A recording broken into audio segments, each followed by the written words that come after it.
Tempat parkir di bawah rumah sakit itu sibuk dengan berbagai aktivitas. Alara duduk di kursi penumpang dengan senyum berseri dan sikap ceria. Hari ini benar-benar hari yang sangat beruntung. Selain bertemu Valen di sekolah, semuanya berjalan positif. Adikku juga akan segera pulih. Serunya dengan semangat. Alvaro baru hendak menyalakan mobil ketika mendengar kata-kata itu dan langsung menghentikan gerakannya. Kau bertemu Valen di sekolah? Tanyanya, matanya tajam. Alara yang sibuk dengan ponselnya, menjawab tanpa mengangkat kepala, iya, dia datang menemuiku. Mata Alvaro menyipit, dan ia tetap tak menyalakan mobilnya. Dengan tangan kirinya di atas kemudi, ia bertanya dengan nada datar namun dingin. Pertama-tama lihat suamimu. Aku punya pertanyaan untukmu. Alara mengangkat kepala dengan bingung. Pertanyaan apa? Jari ramping pria itu mengetuk pelan kemudi. Setelah 2 detik hening, ia akhirnya berkata dengan tenang. Nyonya, apakah Anda menyukai pria seperti Valen? Pertanyaan itu terdengar aneh, seakan-akan ia mencurigai istrinya berselingkuh. Namun Alvaro tetap menanyakannya. Wajah Alara langsung berkerut, seolah merasa dihina. Kenapa kamu menanyakan hal seperti itu? Ekspresi Alvaro berubah menjadi senyuman tipis, tapi bukan senyuman yang tulus. Setahuku, Nyonya tak pernah kekurangan pengagum. Setelah masuk universitas, pelamarmu semakin banyak. Tapi dari semuanya, hanya Valen yang kau terima. Di akhir kalimat, nadanya berubah masam, mengandung kecemburuan yang sulit disembunyikan. Alara mengerucutkan bibir. Itu bukan keputusanku. Keluarga Mahendra yang memaksaku menerima Valen demi kerja sama dengan keluarga Pradipta. Aku tidak pernah menyukai Valen, sedikit pun tidak. Alvaro tertegun dan pupil matanya mengecil. Jadi alasan Alara menerima Valen adalah karena tekanan keluarga. Tatapannya segera berubah gelap, aura dingin menyelimuti wajahnya. Keluarga Mahendra lagi. Alara merasakan perubahan atmosfer yang tiba-tiba. Ada apa? Tanyanya bingung. Apa aku mengatakan sesuatu yang salah? Tidak, jawab Alvaro berusaha menenangkan diri.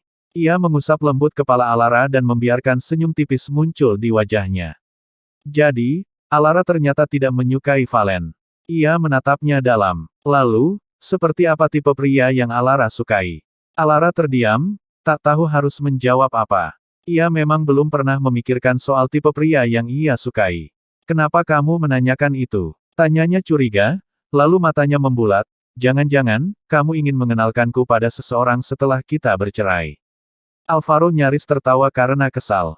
Sebelum saya mengenalkan siapapun pada Nyonya, mohon tetaplah melajang. Alara mengedip bingung. Lajang. Tapi, aku kan sudah menikah.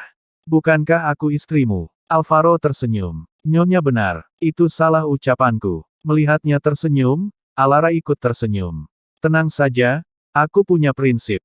Selama kita masih menikah, aku tidak akan menjalin hubungan dengan pria lain. Cahaya matahari masuk dari jendela, menyinari kulit putihnya yang bersinar, bibirnya merah lembab, dan matanya berkilau seperti bertabur bintang. Senyumnya begitu menawan seperti mawar yang dibasahi embun pagi. Alvaro merasa dadanya menghangat. Suaranya yang dalam dan serak terdengar memikat.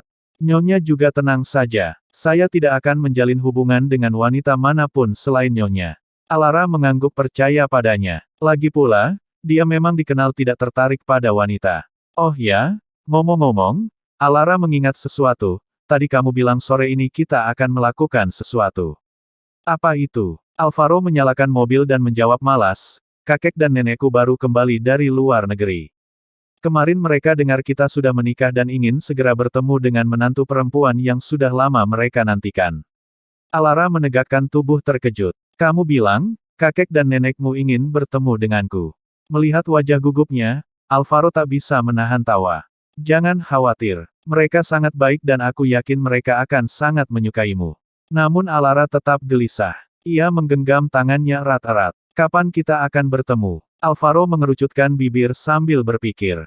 Tenang, ini sudah lewat tengah hari. Kita makan siang dulu. Tak baik membiarkan wanita kelaparan kan? Alara diam saja. Dia masih bisa bercanda. Padahal bertemu keluarga pasangan adalah momen yang menegangkan bagi siapapun. Batin Alara. Alara merapikan rambut dan menarik bajunya.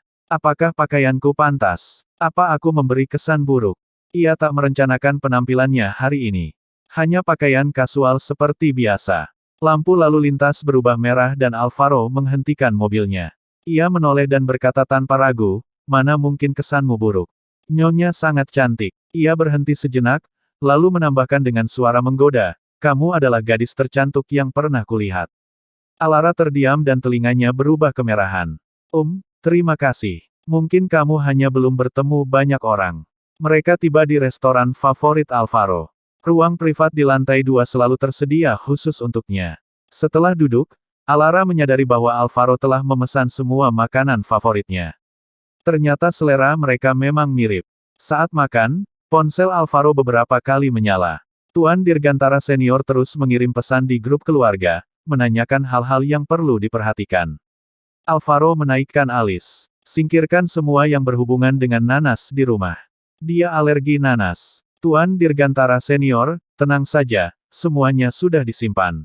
Tidak ada nanas yang tersisa. Nyonya Dirgantara Senior, bahkan burung beo bernama Pinaple juga sudah diganti namanya jadi Apple. Sepupu Benyamin Dirgantara. Baru saja Alvaro ingin meletakkan ponselnya, pesan pribadi dari Benyamin masuk. Benyamin, Kak, ada boneka nanas besar di rumah lama yang dulu aku beli. Gimana, Alvaro, simpan juga. Jangan sampai mengganggu. Benyamin, Kak, kamu lebih mengutamakan Alara daripada adikmu sendiri. Alvaro, begitukah? Benyamin, iya, ini keterlaluan. Alvaro mengangkat alis, kok aku merasa aku belum cukup baik. Benyamin, baiklah, aku nggak bilang apa-apa lagi. Di SMA aku bahkan bantuin kamu ngasih hadiah ke Alara. Benyamin, hehe, sekarang semuanya sudah jelas. Demi kebahagiaanmu dengan Alara, aku akan mundur perlahan. Alara memperhatikan Alvaro yang terus sibuk mengetik di ponselnya. Ia menduga pria itu sedang sibuk bekerja. Setelah menyelesaikan makan, Alara bangkit dan pergi ke kamar mandi. Namun saat keluar, ia bertemu dengan keluarga Mahendra di koridor. Martin, Diana, Maiko, dan Selena yang tampaknya juga baru selesai makan. Selena yang melihat Alara, langsung berlari dengan wajah cemas. Kakak, kamu menginap di mana? Jangan kabur dari rumah seperti ini. Minta maaflah pada ayah dan pulanglah. Aku benar-benar khawatir padamu. Martin yang sempat menunjukkan ekspresi rumit melihat putri sulungnya, langsung berubah dingin saat mendengar kata-kata kabur dari rumah. Ia teringat niat Alara untuk memutuskan hubungan dengan keluarganya. Selena, tak perlu membelanya. Jangan buang waktumu memintanya pulang. Anak tak tahu diri seperti itu tak pantas jadi bagian keluarga. Ujar Martin marah. Mata Alara menjadi dingin, ia menatap ayahnya tanpa ekspresi.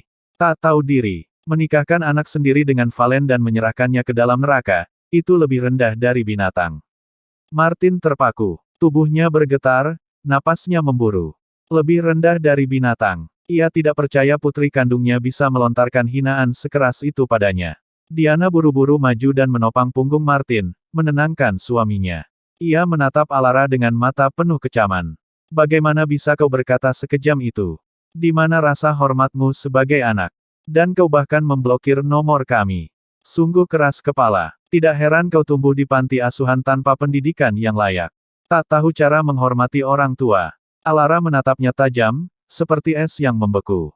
Nyonya Morris, Anda tak punya hak mengkritik saya. Saya lahir di keluarga yang salah. Apakah itu salah saya? Kudeklarasikan sekali lagi. Aku sudah memutuskan hubungan dengan keluarga Mahendra. Kalian penghalang di hidupku, dan aku tak segan menyingkirkan penghalang. Mendengar kata penghalang, wajah Martin menghitam. Ia menunjuk Alara dan membentak, kau, anak durhaka. Diana tertegun saat mendengar Alara menyebutnya, Nyonya Morris, dan Martin sebagai Presiden Mahendra. Kau bahkan tak lagi memanggil kami dengan gelar keluarga. Ucapnya marah. Ibu, Selena bersuara lirih sambil terisak. Kakak hanya bicara karena marah. Jangan marah padanya ya. Nada lembut Selena meluluhkan hati Diana. Meski bukan anak kandungnya, Selena selalu pengertian dan manis. Andai saja Alara bisa sebaik Selena, pikirnya. Maiko yang tak tahan melihat kejadian itu, maju selangkah dan berteriak. Alara, kau tak hanya menyakiti Selena, tapi juga mempermalukan ayah dan ibu. Aku sebagai kakak laki-lakimu akan memberimu pelajaran. Ia mengangkat tangannya, hendak menamparkan Alara. Namun Alara dengan sigap menangkap tangannya. Maiko, jangan membanggakan dirimu. Kakak macam apa kamu? Kamu bahkan sengaja mencampur jus nanas ke minumanku, padahal tahu aku alergi. Jijik rasanya menganggapmu saudara. Maiko mendelik. Itu kejadian lama. Kau tidak matikan. Mengapa kau begitu pendendam? Plak, Alara menamparkan wajah Maiko dengan keras. Maiko membeku, wajahnya terasa panas dan perih. Dia tidak percaya Alara berani memukulnya. Alara, raung Maiko, apa kau ingin dibunuh? Alara hanya menyeringai, bibir merahnya melengkung sinis. Aku baru saja menamparmu, kau tidak matikan. Kenapa kau begitu pendendam? Maiko terdiam, tersedak oleh ucapannya sendiri. Alara bosan dengan drama ini, ia berbalik dan pergi tanpa menoleh lagi. Kak Maiko. Selena panik dan segera menghampiri kakaknya. Kakak tak seharusnya memukulmu seperti itu. Kalau bisa, aku yang ditampar saja demi kamu. Maiko segera merasa kasihan, menghapus air mata Selena. Jangan bicara seperti itu Selena. Kakak takkan tega melihatmu menderita. Diana ikut mendekat, wajahnya khawatir. Alara sungguh keterlaluan. Maiko, kamu tidak apa-apa. Aku baik-baik saja Bu, kata Maiko sambil meringis. Matanya masih menatap tajam ke arah Alara yang telah pergi. Martin menggeleng marah. Anak durhaka. Dia sungguh berubah.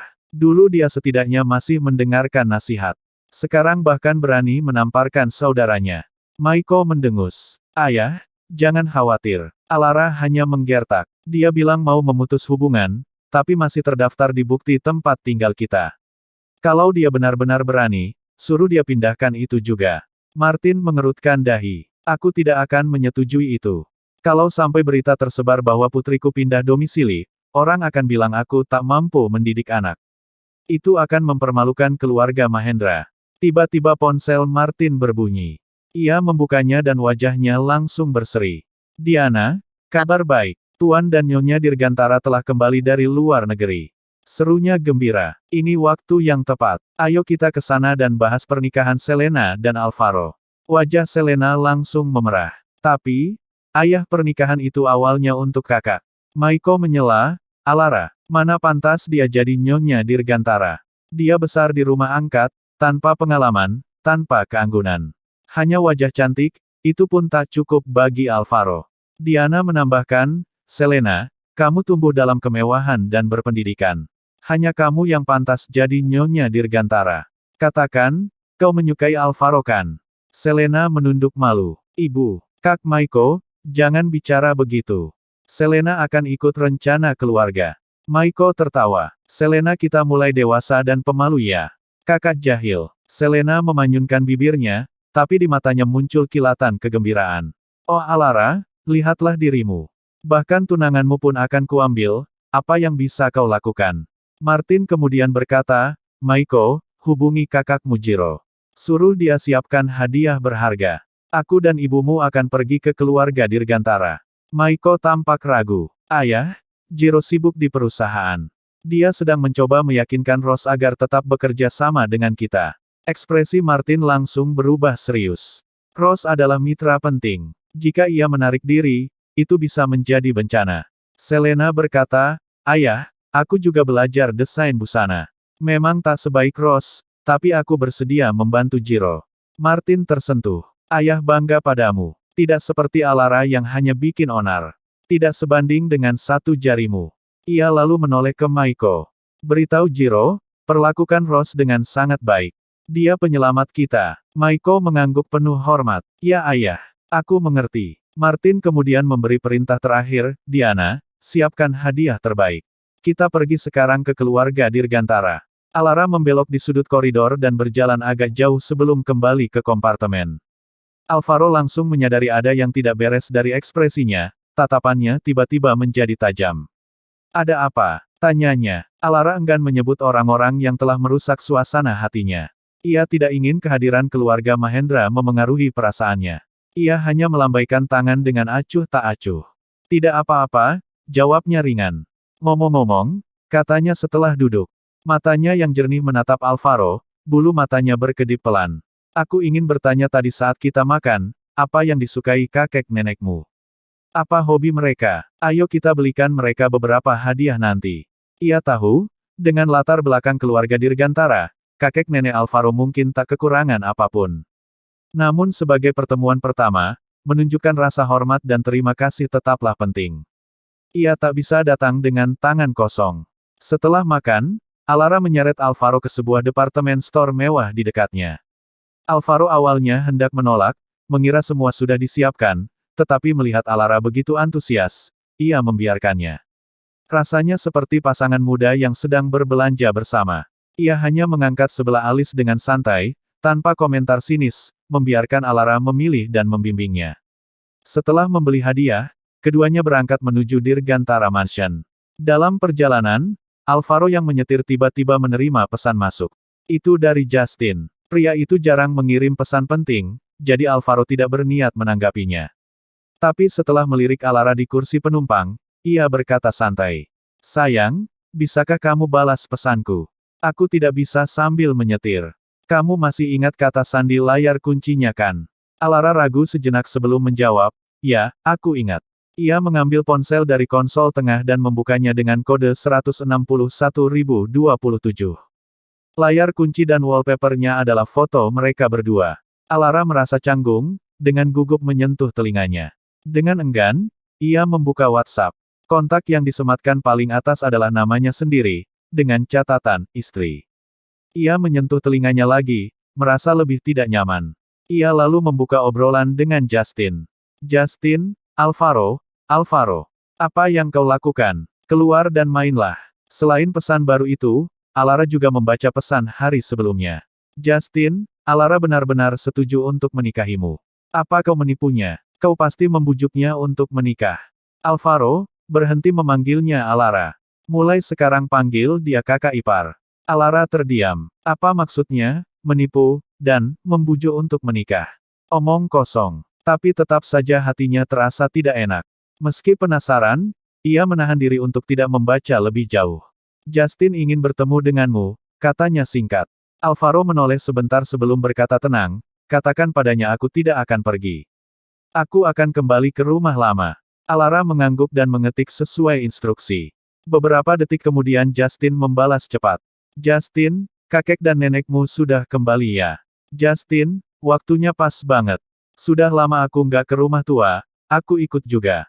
Alara membacakan pesannya. Dengan malas Alvaro berkata, katakan padanya aku kembali bersama istriku. Ngapain dia ikut campur? Alara terdiam. Bagaimana mungkin ia menyampaikan itu? Melihat Alara menatapnya kesal, Alvaro tersenyum menggoda dan berkata, kalau begitu, katakan saja aku istrinya. Alva sedang menyetir dan tidak bisa membalas. Alara tetap diam. Akhirnya ia mengetik sendiri. Saya Alara, Alvaro sedang menyetir sekarang dan tidak bisa menjawab. Terjadi keheningan di seberang sana. Beberapa puluh detik kemudian, pesan masuk bertubi-tubi. L. Justin, WTF. Itu kakak ipar. Justin, jadi ponsel Alvaro ada di tanganmu. Justin, halo Alara. Saya teman Alvaro, nama saya Justin. Senang bertemu denganmu, maaf mengganggu. Justin, aku nggak ngangka percakapan pertama kita lewat WhatsApp, kasar banget ya. Justin, sepertinya kalian mesra sekali. Aku jadi tenang. Ayo nongkrong bareng kapan-kapan. Aku nggak akan ganggu kalian lagi. Semoga kalian bahagia dan segera punya anak kecil satu. Alara menatap deretan pesan itu, terutama bagian, mesra, dan, anak kecil. Mulutnya sedikit berkedut. Ia tidak membacakannya satu persatu kepada Alvaro. Ia hanya berdeham dan berkata pelan. Justin bilang, dia tidak akan mengganggumu dulu karena kamu sedang sibuk. Alvaro mengangkat alis. Ia kenal Justin, pria cerewet itu tak pernah mengirim pesan sesingkat itu. Melihat Alara yang tampak merah padam dan diam-diam menunduk, ia tersenyum geli. Tidak ada yang lain, tanyanya dengan nada menggoda. Alara menggeleng kuat, wajahnya tampak yakin. Tidak ada. Alvaro tertawa pelan, suaranya penuh kelembutan. Baiklah, kalau istriku bilang tidak ada, berarti tidak ada. Bahkan kalau ada, mungkin aku yang buta. Alara diam saja. Sesampainya di Dirgantara Mansion, gerbang besar terbuka perlahan. Mobil melaju masuk ke kompleks perumahan yang luas. Hanya beberapa menit menuju rumah utama. Tanpa perlu pemberitahuan, Tuan dan Nyonya Dirgantara yang tak sabar mendengar suara mobil sudah berjalan ke pintu. Mereka sudah sampai. Akhirnya cucu kita datang. Seru mereka. Anggota keluarga lainnya yang ada di ruang tamu segera ikut berkumpul di pintu masuk. Sebuah mobil hitam berhenti. Alvaro keluar lebih dulu, lalu dengan hati-hati membuka pintu penumpang. Seorang gadis tinggi dengan gaun hijau lembut turun dari mobil. Kulitnya seputih salju, penampilannya memikat bahkan dari kejauhan. Tak ingin Alara merasa gugup, Alvaro langsung menggenggam tangannya. Di bawah cahaya matahari yang hangat, pasangan itu tampak begitu serasi, pria tampan dan gagah, wanita lembut dan anggun. Seperti pasangan yang turun dari surga. Nyonya Dirgantara tidak bisa menahan kegembiraannya. Senyum lebar menghiasi wajahnya. Tuan Dirgantara bahkan tertawa lepas, begitu senangnya sampai rasa nyeri di kakinya pun menghilang. Alvaro menuntun Alara dan memperkenalkannya, "Kakek, nenek, ini Alara." Alara menatap mereka lembut dan berkata sopan, "Halo kakek." "Halo nenek." "Ah, manis sekali," seru Nyonya Dirgantara. Meskipun telah lanjut usia, penampilannya tetap elegan. Ia mengenakan gelang zamrud mahal dan memandang Alara dengan tatapan ramah. "Alara, kamu capek ya? Tak usah khawatir, kami senang sekali menyambutmu. Kami sudah menantikan hari ini," katanya penuh semangat. Tuan Dirgantara yang rambutnya mulai beruban bersandar pada tongkat dengan kepala singa. Ia mengetuk lantai ringan, suaranya penuh semangat. "Semua ini gara-gara Alvaro. Dia terlalu terburu-buru membawa pulangmu untuk mengurus surat nikah, tanpa upacara yang layak. Sampai-sampai Alara kita harus bersusah payah. Kakek dan nenek akan menebus semuanya untukmu." Alara segera menggeleng cepat. "Kakek, saya tidak merasa bersusah payah," ujarnya tulus. Dalam hatinya, ia memang ingin segera mendapatkan surat nikah itu, agar bisa segera memindahkan alamat tempat tinggalnya dari keluarga Mahendra.